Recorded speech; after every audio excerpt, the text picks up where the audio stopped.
Your life as a kamikaze pilot. You're not asked if you're ready. Readiness is assumed the moment your name appears on the list. It is presented to you without drama, without emphasis, as if it were any other duty.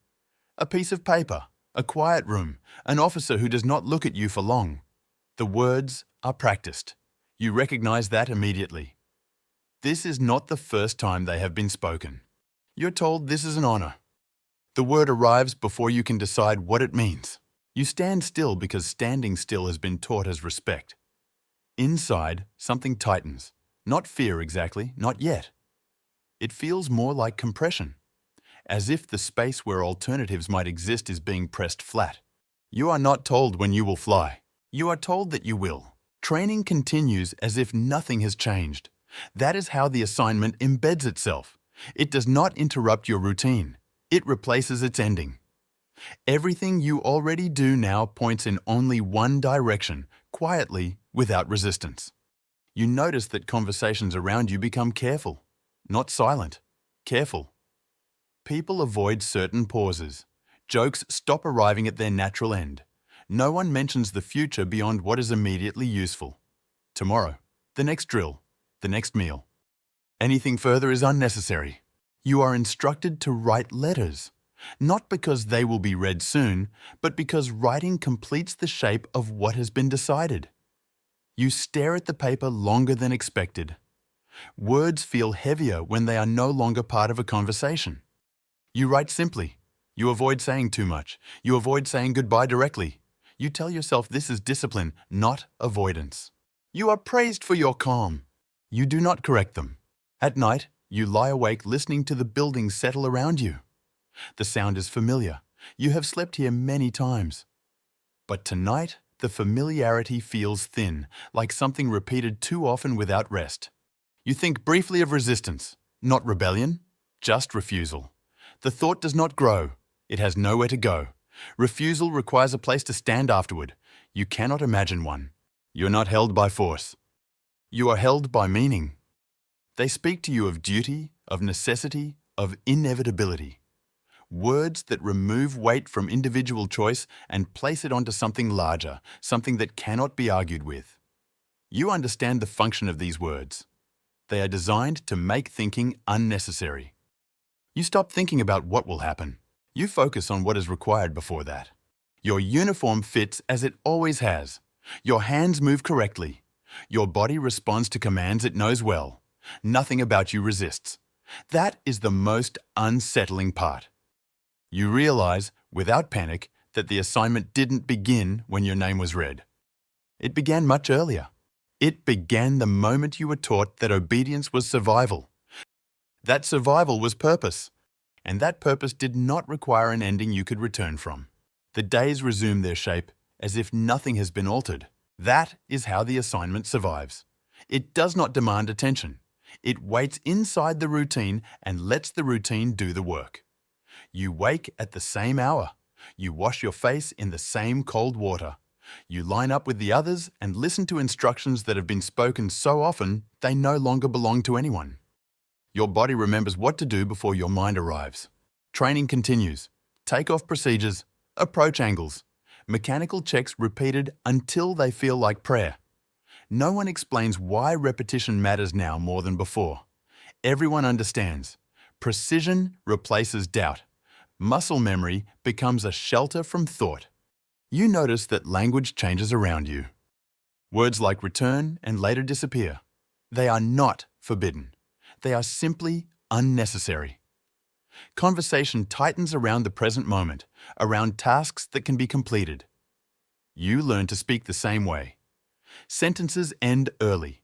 Silence becomes efficient. Meals are quieter, not somber, orderly.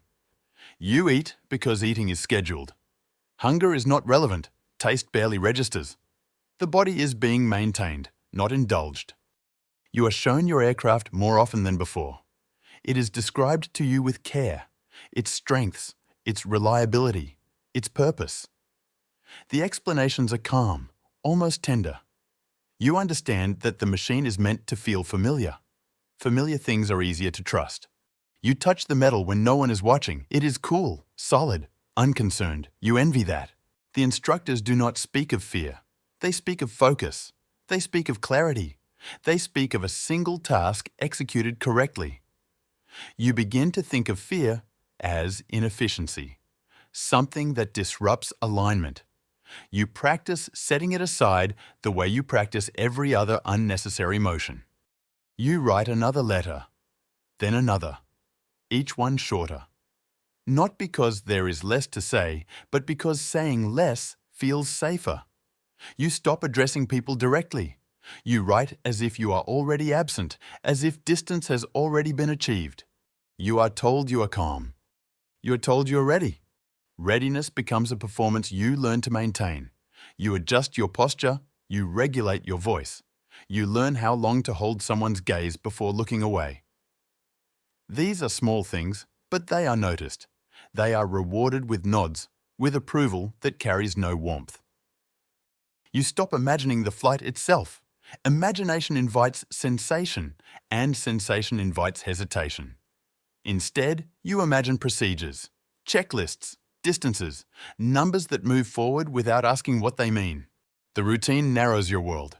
Outside, news reaches you only in fragments. Victories described without detail. Losses mentioned without names.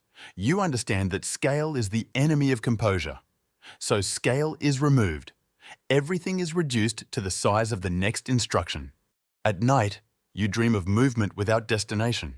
You wake without relief. The line between waking and sleeping blurs. Both require the same thing from you now: compliance. You realize, with a quiet certainty, that normalization has completed its work. What once felt unthinkable now feels scheduled. What once demanded courage now demands accuracy. The routine has done what it was designed to do.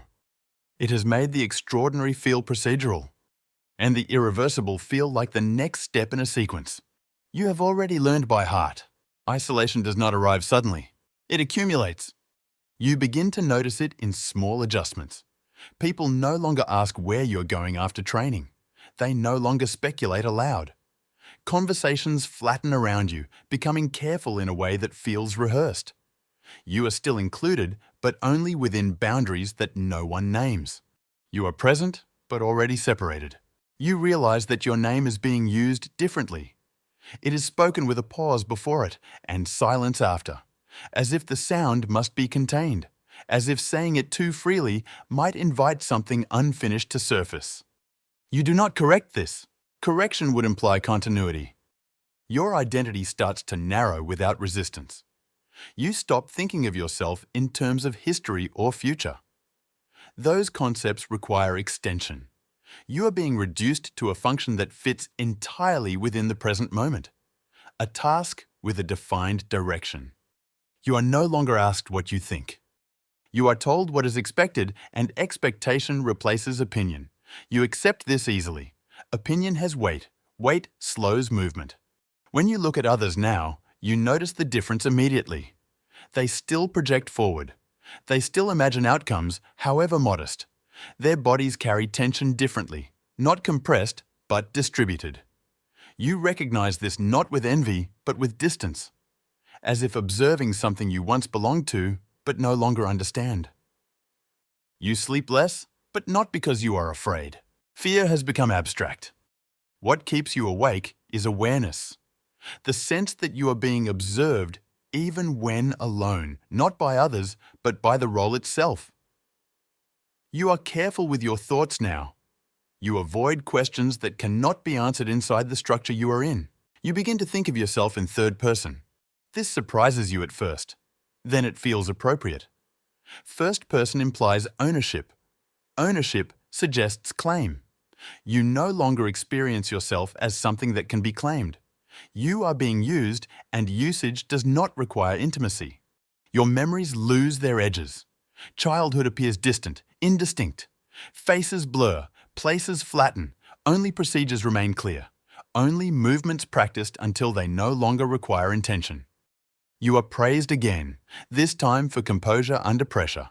You accept it with a nod that feels automatic. Inside, there is no response. Praise now registers as confirmation that you are dissolving correctly. You write one last letter. It takes very little time. You realize there is nothing left that can be said without creating imbalance. Words now feel like excess. You fold the paper carefully, not out of sentiment, but out of habit. Completion matters more than meaning. When you imagine yourself now, you do not see a body. You see a trajectory, a line moving forward without deviation. This feels efficient, clean, almost comforting. You understand that isolation is complete when you no longer feel alone. Aloneness implies loss of connection. You no longer feel connected enough to lose anything. What remains is alignment. And alignment leaves no space for a self that exists beyond its purpose. The morning arrives without ceremony. It is not different from other mornings. That is what unsettles you most. The light is the same. The air carries the same muted sounds. You dress as you always have, with movements that no longer require attention. Your hands do not shake. They know what to do. No one speaks more than necessary. There is a precision to the quiet that feels deliberate. Words have been reduced to signals, a nod, a brief instruction. Everything unnecessary has been removed. You understand that this is not meant to comfort you. It is meant to keep the structure intact until you leave it. You walk where you are directed. The ground feels solid, dependable. You notice this without emotion, not as reassurance, but as information. Your body continues to catalog details even now. It has not been told to stop. You are not rushed. You are not delayed. Timing matters more than feeling. When you reach the aircraft, you pause briefly. Not because you hesitate, but because pauses have been built into the sequence. You check what must be checked. You confirm what must be confirmed. Each step closes another space where doubt might have entered. There is no speech, no final instruction delivered with weight. The absence of drama feels intentional. Drama would imply choice. You have already moved past that. You sit where you are meant to sit. The interior is smaller than you imagined. Or perhaps you are larger now, filled with something dense and unyielding. The machine surrounds you, not as protection, but as containment. You understand this clearly. As the engine engages, the noise fills everything. Thought recedes. This is a relief. Sound leaves less room for reflection. The world narrows to vibration, pressure, motion. You are no longer isolated. You are enclosed. As you move forward, you do not think of belief or sacrifice or meaning. Those words belong to observers. What occupies you instead is alignment, the sense that nothing is resisting. Everything is proceeding as designed. For a moment, a memory surfaces without invitation, something small, incomplete. It has no lesson attached to it. You do not examine it, you let it pass. The sky opens. Not metaphorically, literally. Space widens. Distance becomes visible. You register it the way you register everything else now, without interpretation, without attachment. You understand, with a clarity that surprises you, that what follows is not an event. It is a conclusion that began long before you were aware of it. There is no fear in this understanding. Fear requires an alternative. There is only continuation, moving forward until continuation is no longer possible. You are not thinking of the world you leave behind. You are thinking of accuracy. And then even that dissolves. What remains afterward is not a story. It is a record. A line in a report. A number in a sequence. The system absorbs it without difficulty. Others continue training. Others receive assignments. Others learn how to stand still and call it readiness. History will name the role. It will argue about meaning. It will shape the image until it feels complete. What it will not record is how quietly you were removed, once you had been shaped, well enough, to disappear without resistance.